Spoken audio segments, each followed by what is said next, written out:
Hi, I'm Steve Schimoler, chef owner of Crop Bistro here in Cleveland, and happy holidays. And you know, the holidays are a time when I love getting the chance to cook at home, which is not that often as busy as I am in the restaurant, but there's a few dishes that are you can't do without during the holidays, and one of those is stuffing.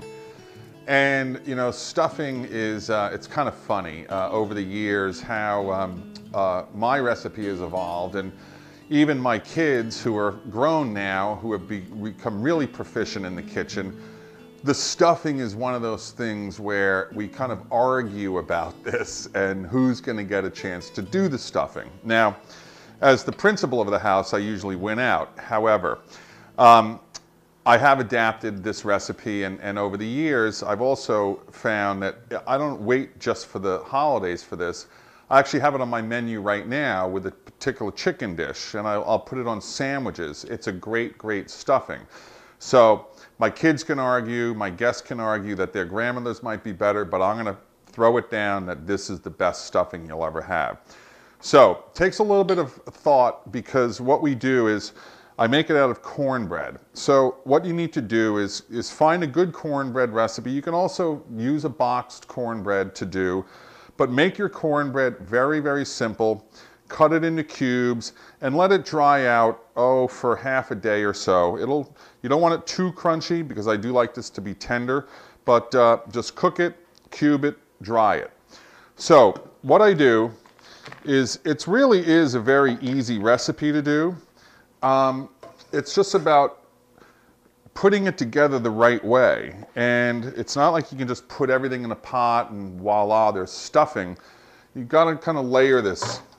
And what I'm going to do is start with some butter, and I've got about 1/8 of a stick of butter. I do like the creaminess of the butter. Really, it does add a great flavor. Then chopped onions, about a medium dice. That's about 1.5 cups, 1 large onion, some diced celery, some diced carrots.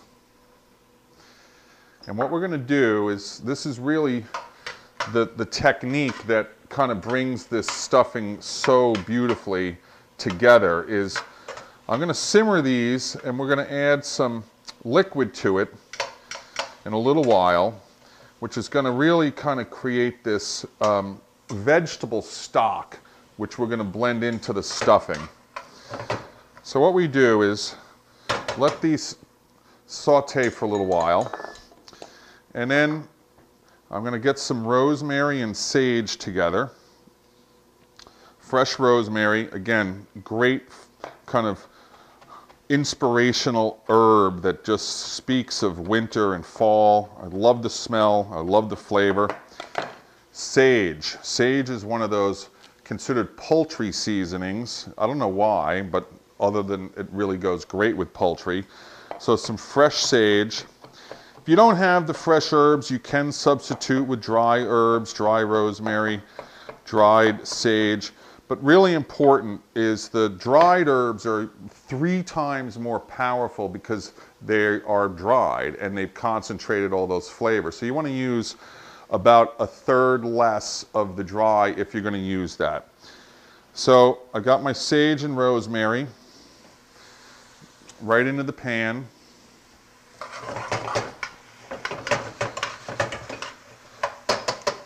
And then what I use is our reverse osmosis water. We had a Kinetico K5 installed at the house because we use it at the restaurant, and we've discovered that the RO water is really the secret ingredient in cooking, because it is so pure.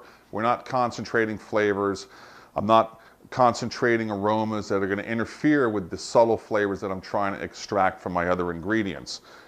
So got about I'm going to add actually a little bit more water to that, about 3 cups.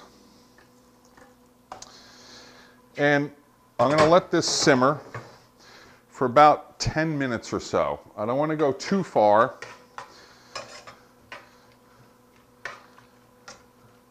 Just to get the vegetables tender and extract that flavor so you're really creating this stock.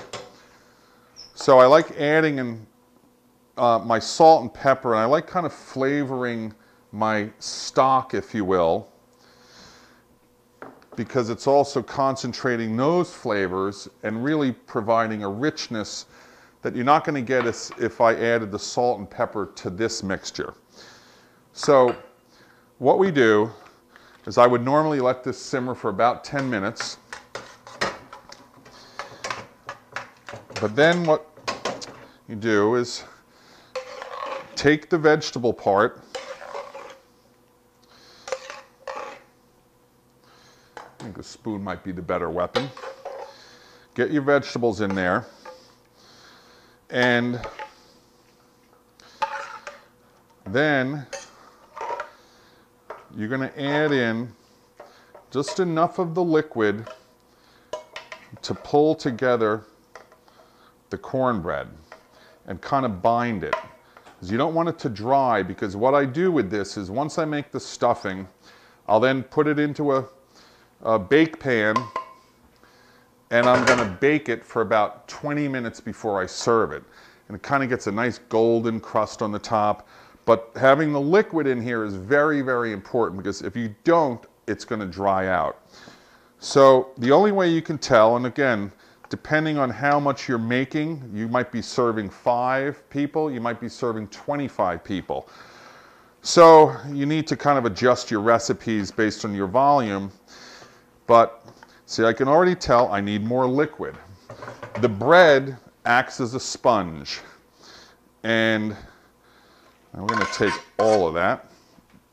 The bread acts as a sponge, so you want to make sure you're hydrating it just enough to where the moisture gets absorbed, and you shouldn't see any moisture in the bottom of the bowl. It'll all be absorbed.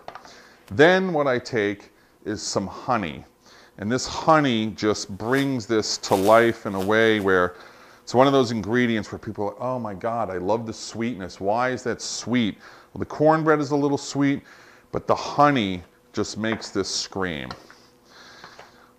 And it looks so gorgeous. You don't want to overcook your vegetables. You want them to have great color and vibrancy. And put this in your casserole. You can stuff the bird if you want to. I personally recommend not doing that for kind of qualitative and quantitative reasons. It's better to have that stuffing separate.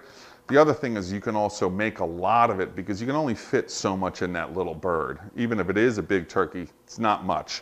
And you know how it goes around the table, seconds, thirds. The stuffing is one of the things that I want to make sure I have leftovers, because the next day it's even better.